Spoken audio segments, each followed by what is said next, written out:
کیا آپ کو پتہ ہے کہ روزے میں سر درد کیوں ہوتا ہے؟ کیا روزے کے دوران آپ کے سر میں بار بار درد ہوتا ہے؟ آئیے اصل وجہ سمجھتے ہیں۔ اکثر لوگ سمجھتے ہیں کہ یہ صرف بھوک کی وجہ سے ہوتا ہے، لیکن حقیقت میں اس کے پیچھے کئی سائنسی وجوہات ہوتی ہے۔ جب ہم کئی گھنٹے پانی نہیں پیتے تو جسم ڈی ہائیڈریٹ ہو جاتا ہے، خون گاڑھا ہونے لگتا ہے اور دماغ تک آکسیجن کی سپلائی متاثر ہوتی ہے۔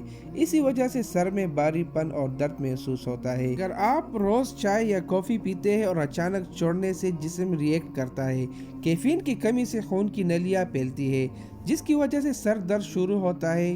یہ عام طور پر رمضان کے شروع کے دنوں میں زیادہ ہوتا ہے۔ سحری کے لیے جلدی اٹھنا اور رات کو دیر تک جاگنا نیند کا سائیکل خراب کر دیتا ہے۔ نیند پوری نہ ہونے سے بھی سر میں درد، چڑچڑاپن بڑھ جاتا ہے۔ افطار سے سحری تک 8 سے 10 گلاس پانی پیے۔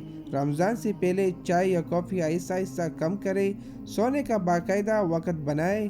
سحری میں نمکین اور بہت زیادہ تلی ہوئی چیزیں کم کھائیں۔ اگر آپ ان ٹپس پر عمل کریں گے تو انشاءاللہ سر درد کافی کم ہو جائے گا۔